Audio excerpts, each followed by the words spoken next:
सुप्रभात बच्चों। आज पुनः मैं प्रस्तुत हूँ एक नए पाठ के साथ और आज हम लोग पढ़ेंगे कक्षा 10 हिंदी बी से ततारा व मीरो कथा। ततारा व मीरो कथा के लेखक लीलाधर मंडलोई जी हैं।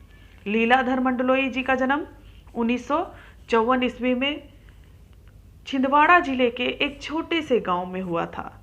लीलाधर मंडलोई जी मूलतः कवि हैं तथा 1987 ईस्वी में कॉमनवेल्थ रिलेशंस ट्रस्ट लंदन में इन्होंने रेडियो और टेलीविज़न के प्रसारण से उच्च शिक्षा प्राप्त की थी और वहाँ इन्हें आमंत्रित किया गया था और वहाँ से शिक्षा प्राप्त करने के पश्चात ये भारत लौटे और भारत में लौटने के पश्चात कुछ वर्षों से प्रसार भारत में दूरदर्शन के महानिदेशक का कार्यभार भी इन्होंने संभाला। तो बच्चों, यहाँ पर जो कहानी हम लोग पढ़ेंगे ततारा व मीरो कथा, ये एक लोक कथा है और इस लोक कथा में अंडमान निकोबार द्वीप समूह में एक प्राचीन और पारंपरिक प्रेम कथा को दिखाया गया है, जिसमें ततारा एक युवक है और वामीरो एक युवती है। और यहाँ पर ततारा और वामीरो के प्रेम के बलिदान को दिखाया गया है कि किस प्रकार से दो अलग अलग गांव के लोगों में जो विद्वेष की भावनाएं थी और जो आपसी दुश्मनी थी, सभी इस प्रेम के बलिदान से एक हो गए और किस प्रकार से अपने प्रेम को बलिदान दे करके ततारा और वामीरो अमर हो गए। तो बच्चों, जानते हैं इसका संक्षिप्त सारांश कि ततारा व मीरो कथा का मुख्य उद्देश्य क्या है और इसकी कहानी क्या है। तो बच्चों, ततारा एक नवयुवक था तथा वह सभी की मदद करता था। वो निकोबारी उसे बहुत मानते थे और उसके बहुत नज़दीक थे और मुसीबत पड़ने पर वह सभी की मदद करता था। ततारा का व्यक्तित्व बहुत ही सुंदर, आकर्षक था। ततारा हमेशा अपनी कमर में तलवार बांध करके रखता था और लोग ऐसा कहते थे कि उस तलवार में एक दिव्य शक्ति है और उस तलवार में बहुत शक्ति है। और ततारा बहुत ही साहसी नवयुवक था और बहुत ही शक्तिशाली नवयुवक था। लोग उससे बहुत प्रेम करते थे। और दूसरी तरफ जो वामीरो थी, वह लपाती गांव की रहने वाली थी, जो कि अंडमान निकोबार द्वीप समूह में ही है। और वह बहुत ही सुंदर और बहुत ही सहज और सुशील एक युवती थी। एक दिन ततारा शाम के वक्त अपने काम से थका हारा समुद्र के तट पर जाता है थोड़ा आराम करने के लिए, और उसी क्रम में उसे एक संगीत का स्वर सुनाई पड़ता है और वह संगीत के स्वर में वह पूरी तरह से खो जाता है और वह आगे बढ़ते जाता है। और समुद्र की लहरें उठ रही हैं, शाम का वक्त है, सूरज ढल रहा है और इस सुंदर मनमोहक दृश्य के समय में एक संगीत का स्वर उसे अपनी ओर खींच रहा है और वो आगे बढ़ता चला जाता है। और जब वह आगे जाता है तो वहाँ पर देखता है कि वामीरो एक सुंदर गीत गा रही है, जो श्रृंगार गीत गा रही है, और वह उसे एक टक से देखता है और उस गीत को सुनता है। जब वामीरो अचानक ततारा को देख लेती है तो वह गाना बंद कर देती है और तब ततारा उससे पूछता है कि तुमने गाना क्यों बंद कर दिया, तुम गाओ। तो ततारा की बातों को सुनकर वामीरो कहती है कि मैं किसी अनजान युवक के उत्तर को देने के लिए बाध्य नहीं हूँ। और उसके बाद फिर ततारा फिर उससे कहता है कि नहीं, तुम गाओ, तुम बहुत अच्छा गाती हो। और वह उसे एक टक से देखने लगता है और उस पर, उसके संगीत पर और उसके सुंदरता पर मंत्रमुग्ध हो जाता है। और वामीरो उसे कुछ भी जवाब नहीं देती है। ततारा उससे पूछता है कि तुम्हारा नाम क्या है। बहुत बार पूछने के बाद वह उसे बताती है कि मेरा नाम वामीरो है।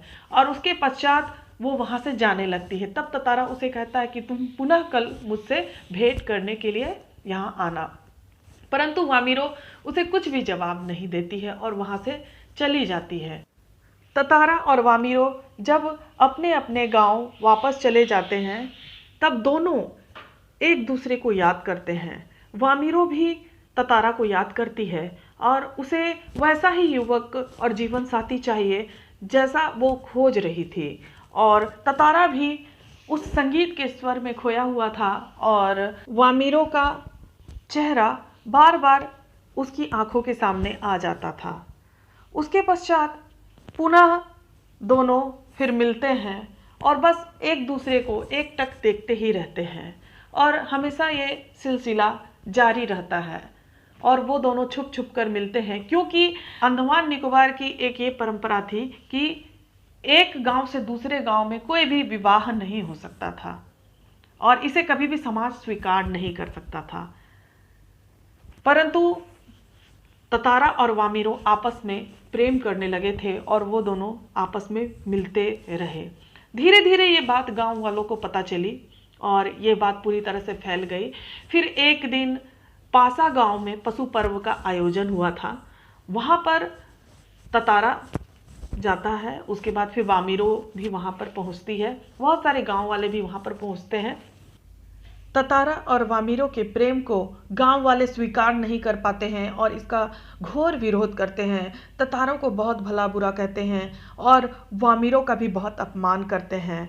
तब ततारा को ये सब बर्दाश्त नहीं होता है और ततारा अपनी तलवार को निकालता है और तलवार को जमीन में बीचों बीच गाड़ देता है और उससे जमीन को वो काटने लगता है और धीरे धीरे जिस हिस्से में उसने तलवार को गाड़ी थी वो दो हिस्सों में विभाजित होने लगती है और एक हिस्से में वामिरो रह जाती है और एक हिस्से में ततारा रह जाता है और ततारा फिसलने लगता है और फिसलते फिसलते वो समुद्र की ओर गिरने लगता है और वह पूरी तरह से लहूलुहान हो जाता है।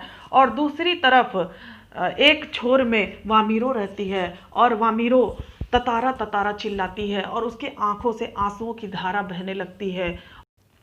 वामिरो अपने आंखों के सामने से देखती है कि ततारा बिल्कुल ही अदृश्य हो जाता है और उसका कोई पता नहीं चल पाता है कि ततारा कहाँ गया या उसका क्या हुआ।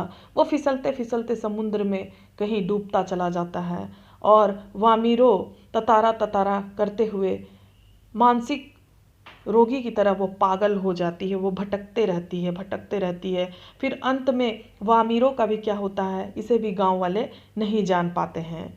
तो इस प्रकार से जब ततारा और वामिरो के प्रेम ने बलिदान दिया और दोनों एक नहीं हो पाए और दोनों का कुछ भी पता नहीं चल पाया, दोनों के प्रेम ने बलिदान दिया, जिससे कि जो वहाँ पर आपसी विद्वेष था वो खत्म हो गया और जो दोनों गांव में ये परंपरा थी कि दो गांव के लोग आपस में विवाह संबंध नहीं स्थापित करेंगे, उस रूढ़िवादी परंपरा को तोड़ा गया और पुनः दो गांवों के बीच में विवाह परंपरा शुरू की गई और फिर शादियां होने लगी। दो गांव के लोगों के बीच में भी शादियां होने लगी और ततारा और वामिरो के प्रेम ने जो बलिदान दिया वो बलिदान सार्थक साबित हुआ और दोनों ने अपने प्रेम में बलिदान देकर के एक मिसाल कायम की और आज भी वहाँ के लोग इस लोक कथा को सुनाते हैं और लोगों को ये संदेश देते हैं, उनके प्रेम की कहानी का संदेश लोगों तक पहुँचाते हैं और एक शिक्षाप्रद संदेश देते हैं कि किस प्रकार से प्रेम में बलिदान देकर के लोग अमर होते हैं। और यही ततारा और वामिरो आज अंडमान निकोबार में हर घर में प्रसिद्ध हैं अपने प्रेम के बलिदान के कारण और लोग इनकी कहानियों से प्रेरणा लेते हैं और आज भी इन लोक कथाओं की चर्चे होते हैं। तो बच्चों, आशा है आप लोग इस पाठ को समझे होंगे कि किस प्रकार से ततारा और वामिरो ने प्रेम में बलिदान दे करके अपने जीवन को सार्थक किया और गांव वालों को रूढ़िवादी परंपराओं से निकाल करके एक नए जीवन का सृजन किया जो आज भी सार्थक है और जिससे आज भी लोग प्रेरणा लेते हैं। धन्यवाद।